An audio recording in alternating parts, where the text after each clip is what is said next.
Hello, every pony. Now, I have a very special treat for you all tonight. And I want you all to know ahead of time that I regret nothing. This request comes to us from Zippoman924, who asked me 5 days ago if I could do cupcakes.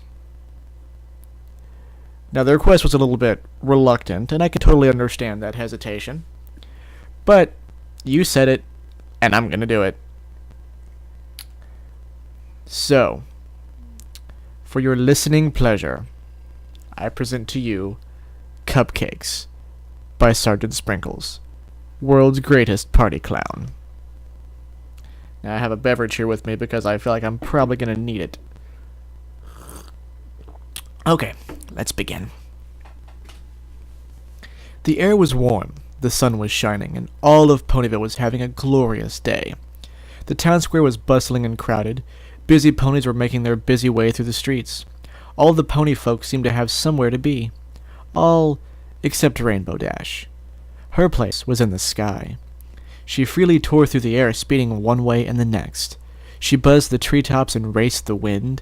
The Pegasus swooped over a schoolyard, much to the delight of the children. Climbing several hundred feet, she dove, going as fast as she could.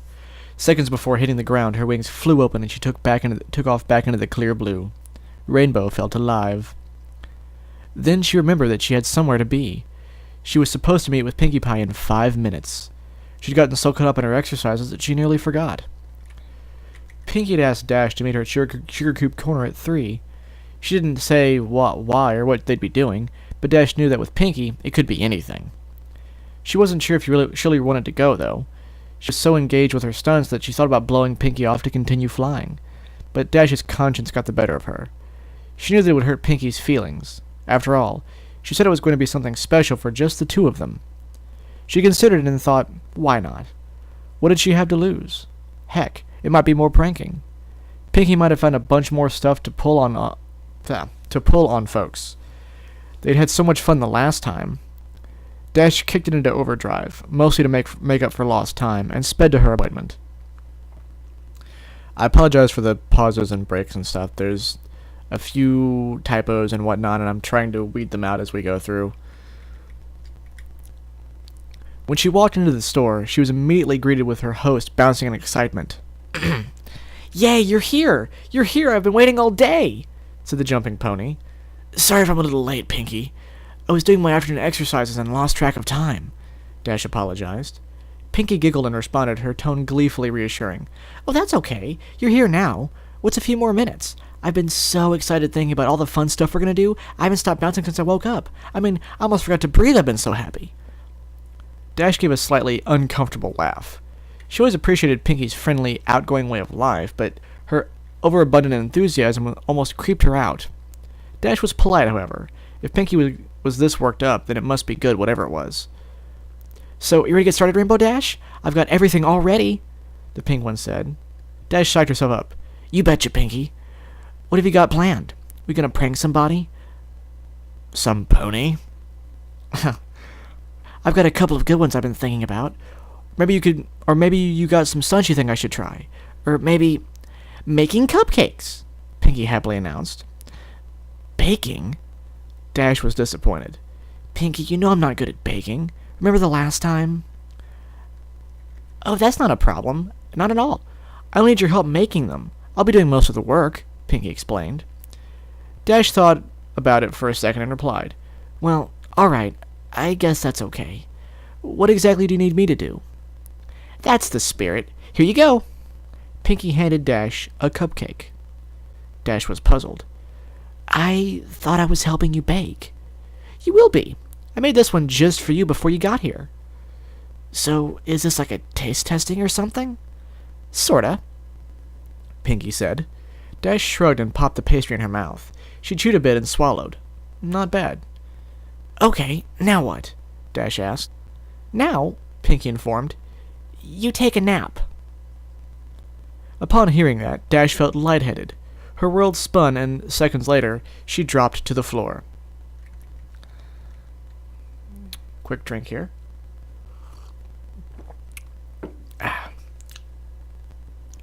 When Dash regained consciousness, she found herself in a dark room. She tried to shake her head, but found that the taut leather strap kept it firmly in place. She struggled to move, but the braces around her chest and limbs glued her to the upright planks. Her legs were spread wide apart. The only part of her not tied down were her wings, as the frame was backless. As she writhed, Pinky jumped into her line of sight. "Goody, you're awake. Now we can get started," she gleefully stated. She was pushing a cart covered with a cloth. "Pinky, what's going on? I can't move," Dash said in a worry. "Well, duh, you're tied down," Pinky chided. "That's why you can't move. I didn't think you need to be told that." "But why? What's happening? I thought you said I was going to help make cupcakes." "You're helping. You see, I ran out of the special ingredient, and I need you to get more." "Special ingredient?" Dash was now breathing heavily and starting to panic. "What special ingredient?" Pinky giggled and responded, "You, silly." Dash's eyes widened, her face contorting in fear. Then she started to laugh. "Oh, you really got me there, Pinkie Pie. I mean, tricking me into thinking I'm going to get made into a cupcake. I gotta tell you, it's the best prank yet. You win. You're the best." Pinky giggled even more. "Aw, thanks, Dash. But I haven't done any pranks today, so I can't accept your praise." Dash was struggling again. "Pinky, come on, this isn't funny." "Then why were you laughing?" Pinky grabbed the cloth and whipped it off the cart. The top of the tray contained various sharp medical tools and knives carefully organized and ready. There was a medicine bag and several other objects next to them. Dash was now in full panic mode. She was starting to hyperventilate. Her mind was racing and she tried to reason with the pink pony. You can't do this, Pinky. I'm your friend." "I know you are, and that's why I'm so happy that I've got you here. We get to share your last moments together, just you and me." She was skipping again. "But the other ponies will wonder where I am. When the clouds pile up, they'll come looking for me, and then you'll get found out." Dash was desperate. "Oh, Dash," Pinky said, "don't worry. There are plenty of Pegasus to take care of a few clouds. And besides, no one will find out. I mean, how long do you think I've been doing this?" And with that, the lights suddenly came to life and showcased the rest of the room. Oh God, no!" Dash reeled in horror as the image presented to her. The room was decorated with a typical but twisted Pinkie Pie flair. Colorful streamers of dried entrails danced around the ceiling. Brightly painted skulls of all sizes were stuck on the walls, and organs done up in pastels filled with helium tied to the backs of chairs. The tables and chairs were made of bones and flesh of past ponies. Dash cringed at the centerpiece on the table nearest her. The heads of four foals, their eyes closed like they were sleeping, wearing party hats made of their own skin. She recognized one of them as Apple Bloom's classmate. Her eyes darted back and forth and gazed a bit at the patchwork banner hanging from the rafters. Made from several pony hides, the words, "Life is a Party," were scrawled in red. Dash's attention was stolen by a party horn unfurling and tickling her nose.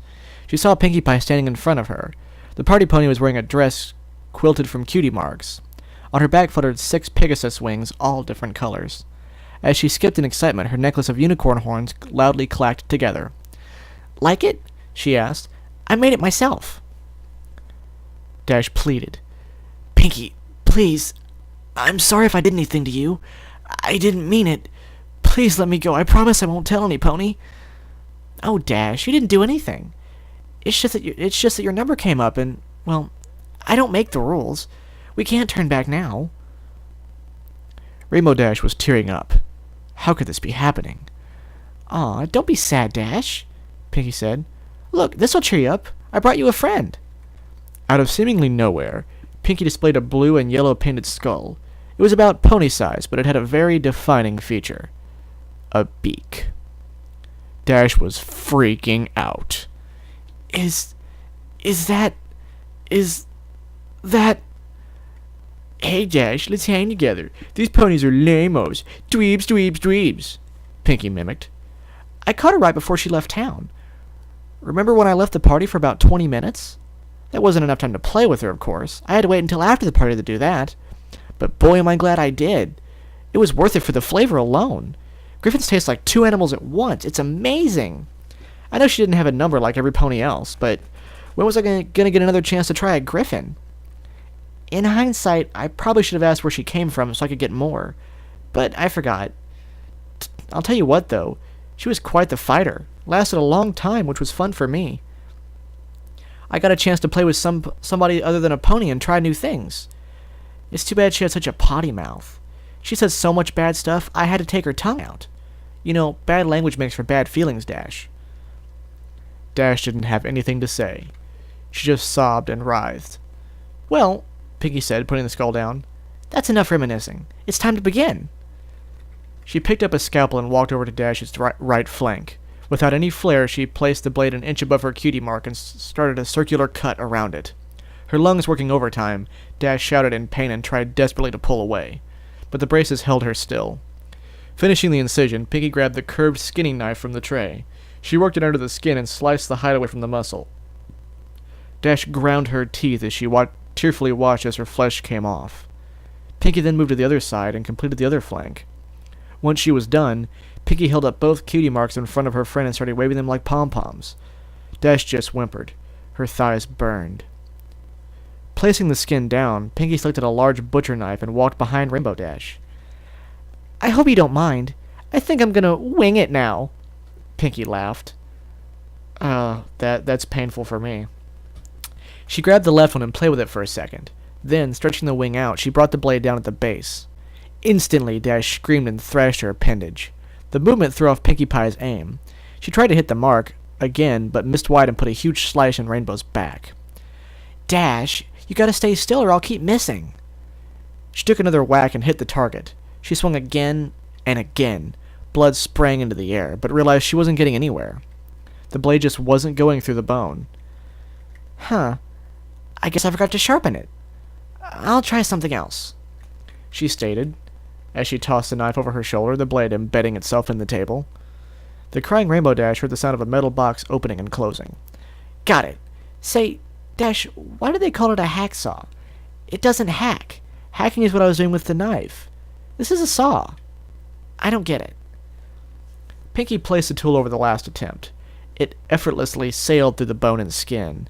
The painful feeling of the teeth grinding, biting into her made Dash want to vomit. She watched helplessly as her wing flew over her head and landed with a fluff on the table. Pinky moved to the next and started sawing. Dash didn't struggle this time. She'd given up trying to fight and just cried. Then the sawing abruptly paused.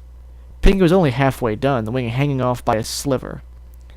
Hey, Dash, she piped up. Think fast. Suddenly she yanked the wing as hard as she could. The bone snapped, but the skin held tight. The pull ripped a long strip of flesh down Dash's back to her rump.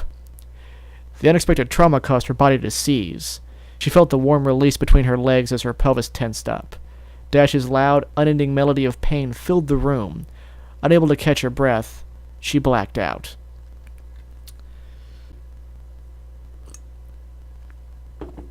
Ah, delicious. She awoke with a gasp. The stench of her urine filled her mucus-caked nostrils.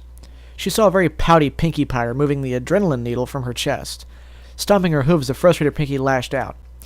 Didn't anyone teach you any manners? It's very rude to fall asleep when someone invites you over to spend time with them. How would you like it if I came over to your house and went to sleep? Oh, I'm sorry, Dash. You're boring. I think I'll take a nap. You think I like always doing this by myself? I told you how excited I got when I found out you were next. I was excited to have a friend here with me while I worked. But no, you gotta be inconsiderate. You know, I thought you were tough. I thought you could handle anything. I've had full stand-up better than you. Do I have to baby you? Huh? Is that how you want me to remember you? As a baby? She stopped to catch her breath. Dash blinked and softly cried. Her back was on fire. Pinky then popped something red into her mouth and began to chew. She noticed Dash was staring at her. What? She asked. Oh, this? Holding up another piece. Well, while you were asleep, I got a little impatient and helped myself to a sample. I got it from your leg. You're not bad. Want to try some? Without waiting for a response, she shoved the strip of meat into the revolted Rainbow Dash's mouth. She immediately spat it out, and Pinky picked it up. If you didn't want it, you could have just said no. She then ate the discarded snotty morsel. It's not like you haven't had it before. Swallowing, she turned her attention to the small can on the tray. She removed the lid, revealing that it was filled with burning coals. Sitting on top of the fire were several large nails. Dash began to panic again.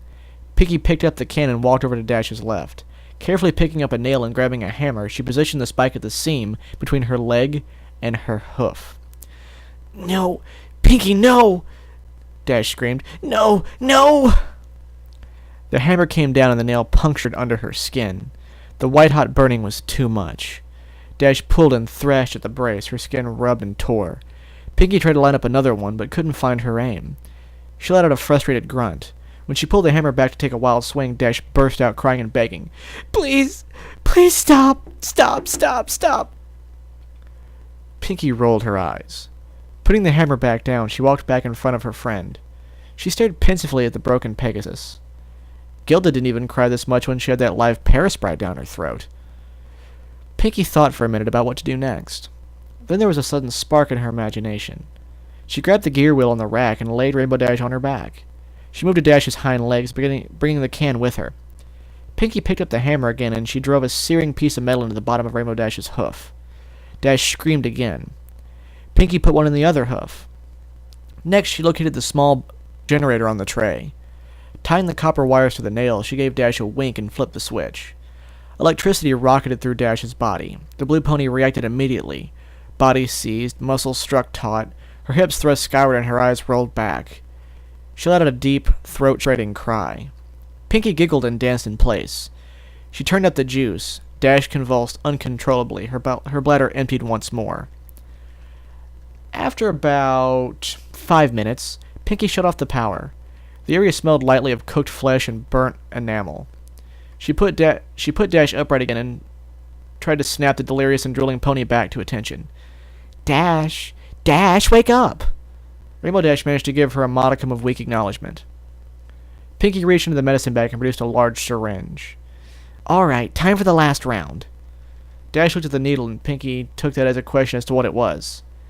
"Something to take the pain away," she informed as she walked around to Dash's ruined backside. She stuck the needle into the lower part of her spine. Dash flinched. Coming to the front again, she told her friend, "In a few minutes, you won't be able to feel anything below your rib cage. Then you'll be able to stay awake and watch the harvest." Dash started to cry again. "Pinky," she trembled out. "Yeah?" "I want to go home," Dash openly sobbed. "Yeah, I can see wanting to do that," the party pony replied. "Sometimes I just want to give up and say, I'm done with this mess, and go to bed. But you know what? You can't shrug off your responsibilities. You've got to pull yourself up and meet the challenges head on. That's the only way you're going to get ahead in life." Dash cried. Minutes passed and the drug took effect. Dash was numb from her chest to her flanks. Aware of this, Pinky approached with her scalpel. With only a smiling glance to Dash, she made a long cut across her pelvis, just above her crotch. Moving up her body, she drew a smaller incision under her ribs. One final cut was made down her stomach, connecting the first two. "Looks like I got my eye on you, Dash." With a moist, gooey sound, the new door flapped open. The sight of her own organs and the lack of feeling caused Dash's breathing to intensify. Pinky sliced open the abdominal sac and grabbed the large intestines. Separating it from the rest of the digestive tract and pulling them from the forming cavity, Pinky was getting jovial and started making jokes. Dash, growing weaker from this new source of blood loss, tried to shut out the comedy act. Pinky was laughing. "Look at me, I'm Rarity," she said, slinging the tube around her neck and spreading blood in all directions. "Isn't my new scarf so pretty?" Reaching back in, she cut the small intestine off the bowels. Squeezing out the excess excrement, Pinky filed it through her teeth and dragged it back and forth. "Didn't say you gotta floss every day, Dash." Rainbow Dash was barely aware of what was going on anymore. The shock was causing her to fade. Pinky got disappointed. Diving back into the guts, she ramped up her routine. "Aw, don't go yet, Dash," she stated, pulling out the rest of the organs, stopping at each one. "I know I can be a real pancreas, but you know I'm just kidding with you. You really gotta learn to liver it up. Boy, these jokes are getting bladder. Guess you gotta develop a stomach for them." She placed the discarded body parts into a bucket, keeping the last one a bit longer. "Ooh, bagpipes," she said, placing the tube in her mouth and the organ in her armpit. A spurt of acid hit her tongue. "Ew! Oh, hey, there's your cupcake, Dash." Dash didn't hear her. She had slipped from consciousness minutes ago. Pinky, not satisfied yet, hit her with another adrenaline shot. Dash woke up for the last time, her heart jumping. Her blood flowed out faster. It wouldn't be long now. Pinkie put Dash on her back and straddled her chest, scalpel at the ready. You know, Rainbow Dash, I'm disappointed. I thought you would have lasted longer. I really wanted to spend more time with you before we got here. But I guess it's my fault. I should have taken it a little slower. Oh well. It was really nice knowing you, Dash. The blade sunk into the blue pony's throat and worked its way up to her chin. Coming back down, it circled around her neck. The last thing Dash felt was her skin being cut away from her skull, the metal scraping her teeth. Then she was gone. Pinkie Pie stared into the mirror. She really did a good job, even keeping the eyelids. She winked, and Dash winked back. Pinkie smiled. But still, she was sad that her friend was now gone. It only lasted 50 minutes, not nearly as long as she wanted. She looked back at the cadaver hanging there in the center of the room, the last of its fluids draining into a pan. Yep, no more Rainbow Dash. Then Pinkie cocked her head. She was starting to take notice of the fact that there really wasn't that much damage. In fact, she began to think, I think... An idea exploded in her head. She was good at sewing and she had all the pieces. All she had to do was put her back together. Yeah, just get some stuffing and bingo, she'd have Rainbow Dash forever. In fact, that's what she'd do for all her friends when their numbers came up. She was so excited, she skipped over to the body with the Skinner to get started. The cupcakes can wait. Pinkie had a friend to make. I offer no apologies for what just happened. You all saw the title, and you had plenty of time to stop before this got too far. So you have only yourselves to blame. Regardless, I hope you enjoyed it. Heck, I've got some work to catch up on, so I might be up a while longer. I might upload something else, who knows. Anyway, I hope you guys enjoyed. And yeah.